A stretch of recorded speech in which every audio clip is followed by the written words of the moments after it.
Taylor didn't just recommend a book, she hid a blueprint in it.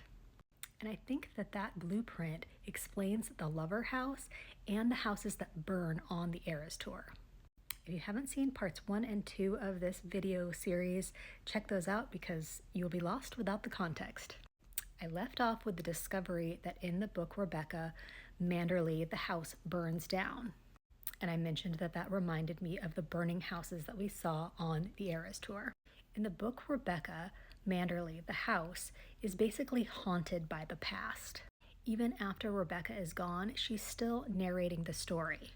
She's controlling the space and shaping how everyone is seen, and defining the truth, except when we find out that the story is actually being told by unreliable narrators. And when Taylor referenced Rebecca on Colbert, she was talking specifically about unreliable narrators. Taylor's public persona has grown bigger than Taylor the person, and she's told us many times that makes her feel like she's not even human. Her story has oftentimes been told about her by media, fans, critics, and usually not accurately. The Lover House becomes a container for all of that. Every era having its own room, but that's likely not what the originally intended metaphor of the Lover House was. That is just something that we as Swifties have adopted on to the Lover House. The house traps her inside a version of herself that isn't fully real anymore, or it never was truly representative of who she is. Both Manderley and the Lover House represent a massive persona, a story that is bigger than the person that lives inside of it. Now, the next thing is a spoiler for the book, but it's important to this story, so don't say I didn't warn you. There's a character in the book Rebecca, Mrs. Danvers, and she is like the house manager for Manderley. She's obsessed with Rebecca and fiercely protective over this woman who has passed.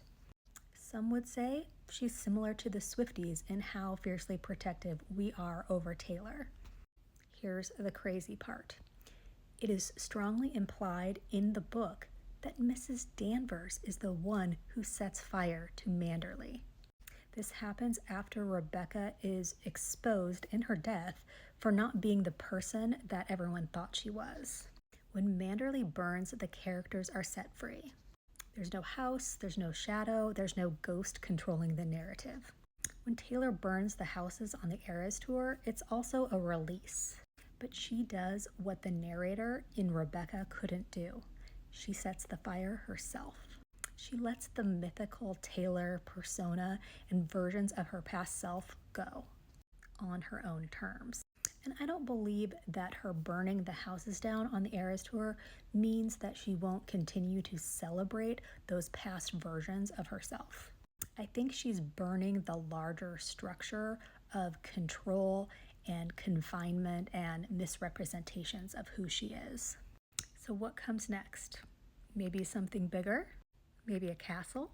Maybe a new structure where she has more control over her life and her music and the story that she still wants to tell for herself. What do you think?